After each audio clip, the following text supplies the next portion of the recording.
So I've been able to get people to show up into the audiences because when I'm on a podcast talking about a show I'm doing, or I'm in a news outlet talking about a show, I can talk about the story that they're coming to see, and they're interested in that topic or that story, and then we do it in dance form, and then people go, "Oh, I guess I kind of like dance actually," and I didn't know that.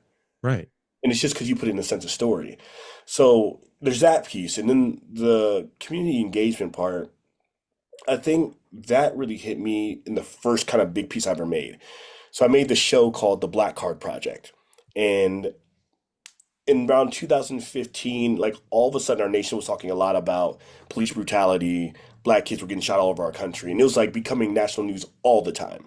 And I was traveling the country in a dance company. And one night I was just like, yo, like, I want to do something. And I remember that at the same time when I was growing up, being this kid who danced and played soccer and this coming from this all black community, Yeah. I was not seen as like one of the black kids, right? Like I was an Oreo, I was a white boy because I wanted to do all the stuff that black kids didn't do.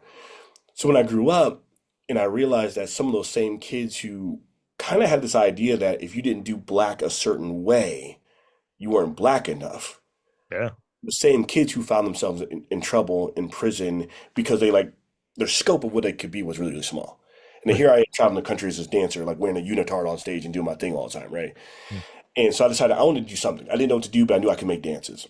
So I made this show called The Black Card Project that's about this little boy named Artie. And his mom was very concerned about his lack of awareness of his cultural identity. So she sent him to this urban downtown school called Booker T. Malcolm Luther Parks Academy of Absolute Blackness. It's good. And in a single school day, he had to pass all these classes, like how to dance on beat, Thuggin' 101, and all these things in order to earn his black card. Right. So when I kind of came up with that idea, I was like, it would be interesting if I could get residencies and work with kids to see what they thought about this subject or this topic, Yeah. right? So I like do dance classes and do movement workshops, and we just talk about race and identity. Like, Yeah. how did they feel about themselves? Did they think they could be anything they wanted to? So I did that with middle school, in a high school. And then my brother worked for Goodyear Rubber and Tire Company, and they had an affinity group called the Black Goodyear Network. And so I got into this Fortune 500 company and did the same thing with these suits, right? Talking about self-implicit bias. What does it mean to be black in corporate spaces? Do you feel black because you work in a corporate space? So we were taking all the things these people were saying and implementing that into the choreography. Wow. And then I would go back and show these people the choreography before we like did the show and get their opinions. Like, hey, do you like this part? What should be different? They'd be like, well, we talked about this, so I wonder if he should do this. And these aren't dance people, right? Right. Right. But I would frame it in such a way where they could watch it and be like, oh, you should change that because this is the thing we talked about, and I think that would look more like what we talked about. So I basically did that over the course of like 9 months, and I put this show on stage.